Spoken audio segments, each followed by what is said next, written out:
হয় নিশ্চয়কৈ দেখা গৈছে যে যি ৱাকফ সংশোধনী বিল এই ৱাকফ সংশোধনী বিল যি লোকসভাত পাছ হোৱাৰ লগে লগে দেখা ৰাজ্যসভাতো কিছু উত্থাপন হৈছে। ইয়াৰ পিছতে দেখা গৈছে অসমতো কিন্তু ইয়াৰ যি প্ৰভাৱ পৰিছে আৰু নেমচো উত্তৰ পূৰ্বাঞ্চলৰ সংখ্যালঘু ছাত্ৰ ইউনিয়ন চমুকৈ নেমচোৱে দেখা গৈছে যে কলিয়াবৰত কিন্তু এক প্ৰতিভা মোৰ সহযোগী ইয়াৰ কিছু দৃশ্যাংক দেখুৱাইছে। এনেদৰে দেখা গৈছে যে নেমচোৱে এই যি তেওঁলোকৰ প্ৰতিবাদ মুখত কলা কাপোৰ পৰিধান কৰি তেওঁলোকে এনেদৰে ৰাজপথত এনেদৰে দেখা গৈছে তেওঁলোকে এক প্ৰতিমামুখৰ পৰিৱেশ বিৰাজ কৰিছে।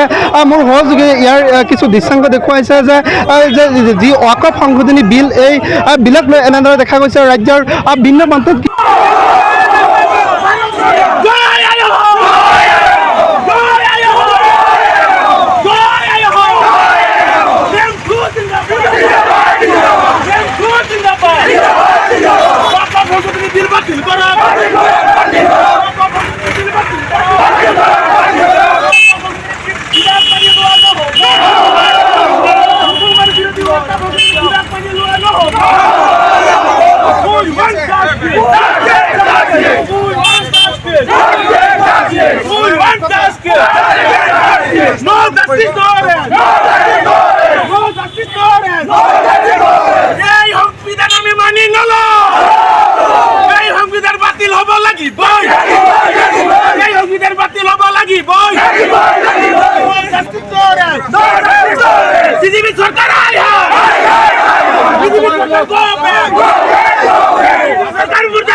পূৰ্বাঞ্চল সংখ্যালঘু ছাত্ৰ সন্থা চমুকৈ নেমচোৱে কলিয়াবৰ জিলা সমিতিত প্ৰত্যেক অসমৰ লগতে ইতিমধ্যে আমাৰ 2024-25 বৰ্ষৰ যি ৱাকফ সংশোধনী বিল ৰূপায়ণ কৰিব বিচাৰিছে চৰকাৰে আৰু দুটা লোকসভা ৰাজ্যসভাতো গৃহীত কৰিছে।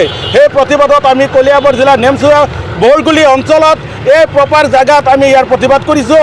এই সংশোধনীয় বিল আমি কেতিয়াও আইনী প্ৰক্ৰিয়াত হ'ব নিদিওঁ, কাৰণ আগতে ভাৰত স্বাধীন হোৱাৰ পাছৰে পৰা আমাৰ এই সংবিধান চলি আছিলে আৰু এই সংবিধানখন আপোনাৰ আকৌ পুনৰাই তেখেতৰ বিজেপি চৰকাৰৰ পাৱাৰত অহাৰ পাছত তেখেতসকলৰ নিজৰ ব্যক্তিগত মুনাফা আদায় কৰাৰ ক্ষেত্ৰত আজি মুছলমান মানুহসকলক টাৰ্গেট কৰি পেলাই এই বিলখন আকৌ পুনৰাই সংশোধন কৰি পেলাই তেখেতসকলৰ যাতে মুনাফা আদায় হয় তাৰ কাৰণে চেষ্টা কৰিছে।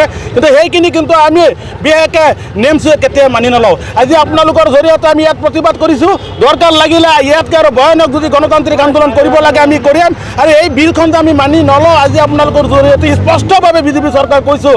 আজি আপোনালোকে যদি মুছলমানক বেয়া পায় তেনেহ'লে একে লেঠাৰিতে গুলিয়াই হত্যা কৰি দিয়ক। আমাক আইনী প্ৰক্ৰিয়াত আনি পেলাই লাহে লাহে মাৰিব নালাগে, কাৰণ আমি এইখন ভাৰতবৰ্ষত জন্ম লোৱা মানুহ, আমি এইখন ভাৰতত জীয়াই আছোঁ, এইখন ভাৰতত জন্ম লৈছোঁ, এইখন ভাৰতে আমি মৰিম। কিন্তু আপোনাৰ যদি সাহস আছে তেনেহ'লে যদি আমি ইয়াৰ ভাৰতীয় নাগৰিক নহওঁ তেনেহ'লে আমাৰ ভাৰতৰ পৰা ওলাই দিয়ক। সেইখিনি কিয় নকৰে আপোনালোকে?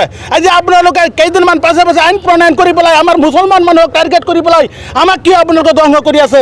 আমাৰ ৰাজনৈতিক অধিকাৰ নাইকিয়া কৰিছে, আমাৰ শৈক্ষিক দেহৰ অধিকাৰ নাইকিয়া কৰিছে, আমাৰ শিক্ষাৰ ক্ষেত্ৰত বঞ্চিত কৰি ৰাখিছে। আমি কি এইখন দেশৰ ভাৰতৰ নাগৰিক নহয় নেকি? আজি আপোনালোকৰ জৰিয়তে এই মঞ্চৰ পৰাই মই বিজেপি চৰকাৰক সকীয়াই দিব বিচাৰিছোঁ, আপোনালোকে যি নামত সংবিধানত শপত লৈছিলে ধৰ্ম নিৰপেক্ষ হিচাপে সকলো ধৰ্মৰ মানুহক একে চকুৰে চাব, সেইখিনি আপোনালোকে সচেতন হিচাপে আপোনালোকে পালন কৰক। নহ'লে কিন্তু অনাগত দিনত আপোনালোকৰ ওপৰত আমি নেমচোৱে গণতান্ত্ৰিকভাৱে ইয়াতকৈ আৰু ভয়াৱহ গণতান্ত্ৰিক আন্দোলন কৰিবৰ কাৰণে বাধ্য হ'ম।